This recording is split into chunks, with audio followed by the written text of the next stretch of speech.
Hello, this is Carson Cook, your CSO Pro, and welcome to the channel.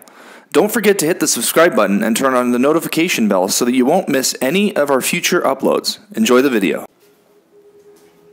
Hello again, welcome to the CSO Pro channel. Again, my name is Carson Cook and thank you for joining us. Today what we're going to be talking about is company process. Now this is a topic that's very, very important for new sales professionals as well as veterans that have been in sales for a very, very, very long time.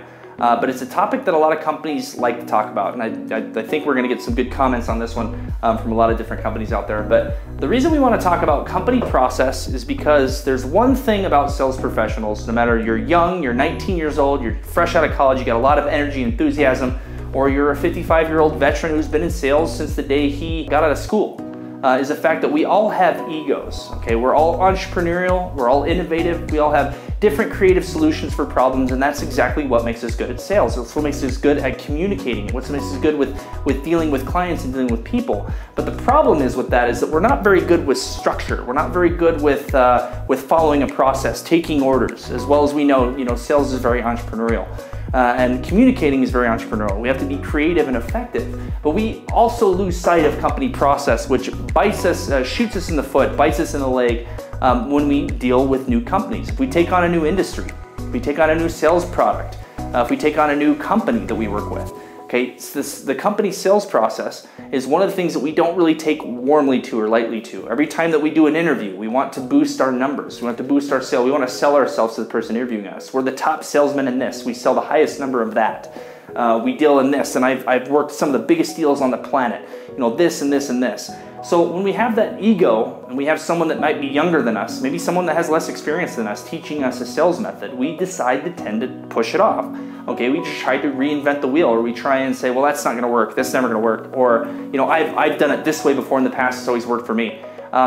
Sales is like baseball, sales is like professional sports. Okay, and there's not one baseball player on the planet that says he'll know everything there is to know in the Major League Baseball level about baseball. Okay, and they'll tell you one thing, and every player will tell you that they'll learn something new every day. I learn something new every day on the field. I'm always constantly learning. And sales is no different. Sales is also a game of failure, just like baseball. So we need to ask questions. We need to follow the company's sales process. Now the rule is, okay, and I'm not sure what study this was or whoever did this, but it's close to 30 to 40% sales professionals are more likely to succeed at their job, sell more deals, start more relationships, and sell more products than anybody else within the company if they follow the company's sales process. No matter what their experience is, no matter how big their ego is, no matter what position you used to have before. I made my way all the way to the top.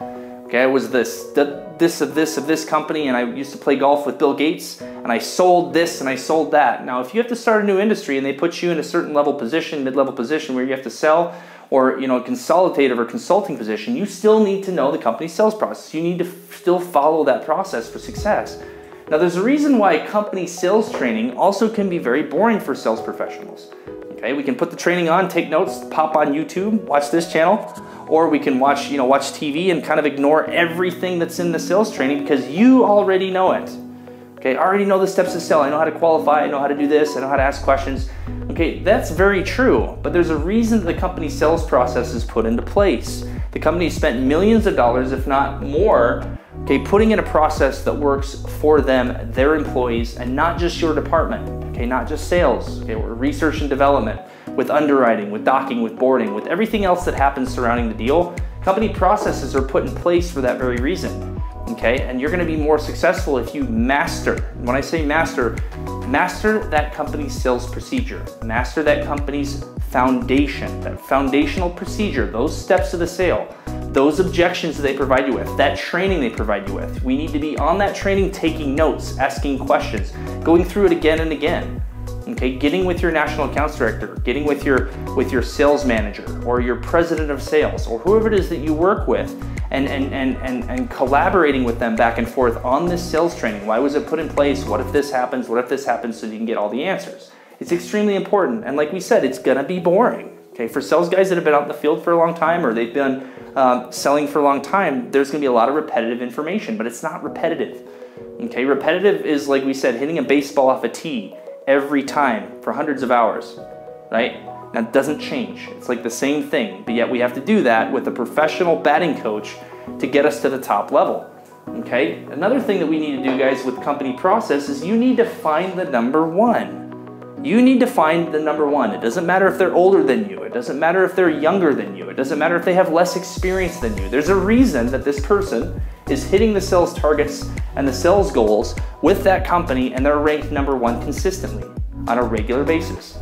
Now, what you're gonna find is that when you do get to know this number one person, this top performer, and you need to sell yourself to do that. If they don't want to talk to you, they're in a different state, they don't want to deal with you, they don't want to, they're introverted, the manager doesn't want to give you their information, or they don't want to have anything to do with it, you need to sell yourself into that position. You need to get in contact with this person.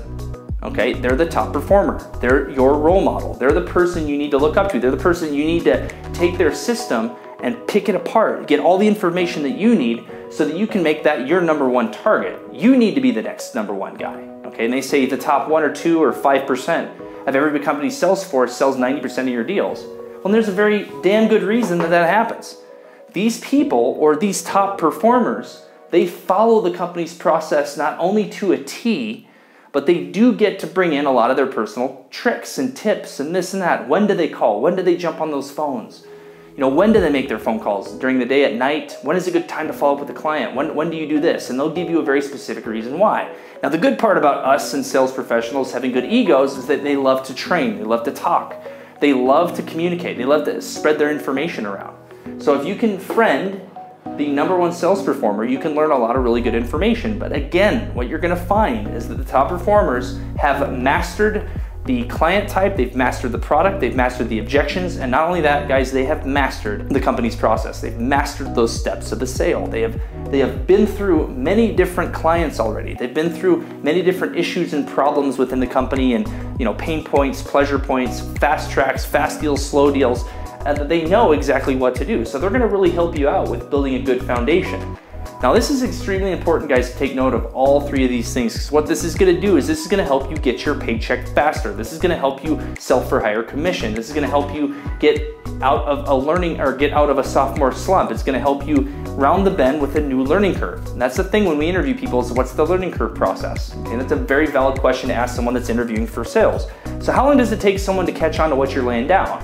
Okay, how long does it take someone to go through training? How long does it take someone to sell their first deal? And these are 55-year-old sales veterans all the way down to 19, 18-year-old people out of college that are very good at communication. And the answer is always should be and always will be, it really depends on you. It depends on how fast you follow the company's process, how many questions you ask, how fast you learn, how much you're gonna follow the company's sales process. Are you gonna follow the company's sales process 100%, or are you gonna be very entrepreneurial and make up your own stuff as you go? And you don't want to do that, because the steps of the sale are not just put in place for sales and not just put in place for you, they're put in place for the whole company. Okay, so do yourself a favor, guys, make sure that you're following the company's sales process, the one that you put in place, even though if it's boring, even though if you don't want to go through the training and you've had 10,000 hours worth of training, you're a master sales expert, there's always something that you can learn in sales, especially with the company and the product that you're selling. Especially if you're in a new industry, and especially if you're selling a new product and you're dealing with a new set of people, a different client culture, a different company culture, different sales managers, different coworkers. Okay, it's very important that you take all of those things into account. The thing that's going to get you there is to master the sales process, master the company's process. Okay, even if it doesn't fit your own, you don't agree with some things, there's a reason they're put in place. So please make sure you follow the company process, guys. You'll be a lot more successful. Thanks again for joining us on the CSO channel, and I will see you later.